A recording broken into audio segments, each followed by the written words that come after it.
يا رب يسوع، أنا مبسوطة قوي إن أنا هقعد معاك النهاردة طول اليوم، وهقضي وقت معاك في الصلاة والترنيم، ومش هعمل أي حاجة تاني، وهفضي نفسي خالص من كل حاجة.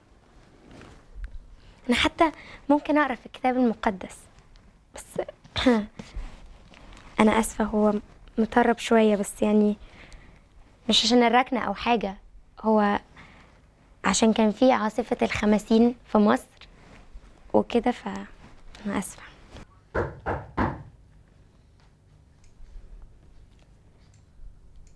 أنا مش مهم الباب يخبط عادي، أنا هقعد النهاردة ومش هعمل حاجة غير إني هصلي وهقرا في الكتاب بس.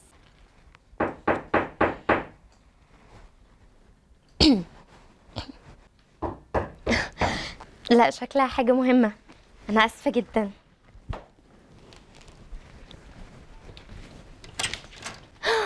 باكينام، محسن، ازيك يا باكينام؟ الحمد لله يا محسن. انت ايه اللي جابك هنا؟ ايه اللي جابني؟ انت نسيتي ميعادنا؟ ميعادنا؟ هو النهارده يوم الايه يا محسن؟ كمان مش عارفه النهارده يوم ايه؟ النهارده التلات. التلات؟ طب باكينام، انت عارفه ان انا النهارده كنت هعزمك على الثلاث وجبات يا باكينام؟ انا عارفه يا محسن، بس اصلا انا طلع عندي حاجات مهمه قوي. حاجات مهمه؟ لا يا اهم محسن، مني يا باكينام، قلبي. ارجوك يا محسن. طب بص، انا هضغط على نفسي، خليها وجبه. وجبه واحده؟ لا من فضلك ما تكمليش. لا لا لا، ارجوك، مش للدرجات دي يعني يا محسن.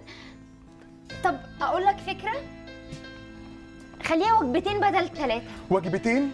وجبتين بس؟ يا محسن ارجوك قدر موقفي. قدري انت موقفي. انت عارفه انا بقالي قد ايه ما شفتكيش؟ يومين 2 ما شفتكيش فيهم يا باكي. انا النهارده كنت، لا، خايف اعترف لك على السر اللي جوه قلبي. انا النهارده كنت محضر لك مفت دي يعني ايه؟ يعني مفاجأة ليا انا كنت انا؟ محضر لك مفاجأة. ايوه يا باكي، مفاجأة ليا انا؟ انا كنت هعترف لك بحبي على وجبة الفطار. اوه سترو، دي حاجة رومانسية قوي. باكي، انا بحبك يا باكي. محسن، حصلني على العربية بسرعة. اوكي.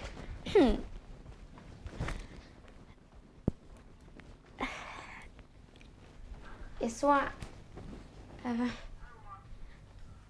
انا اسفه، انا طلع لي حاجه مهمه قوي، انا لازم اروح مشوار بسرعه وهرجع على طول. سامحني، انا يعني اتفقنا، بس هغير في حاجه بسيطه جدا، يعني انا بس هروح ساعه، هخرج ساعه وارجع على طول. انا اسفه، بس فعلا هرجع وهكمل يوم الصلاه بتاعي بعد اذنك.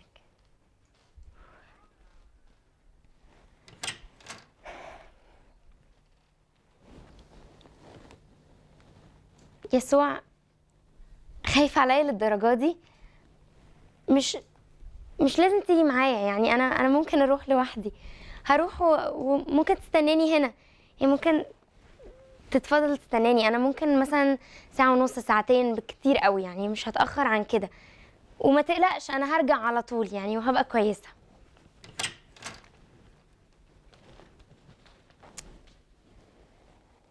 يسوع،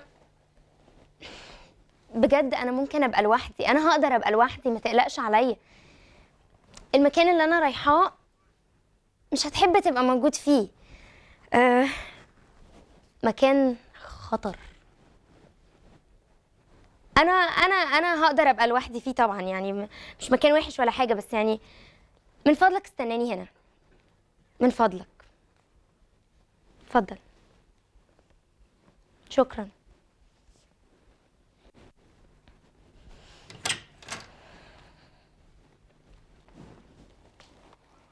يسوع، من فضلك خليني ابقى لوحدي، انا عايزه ابقى لوحدي.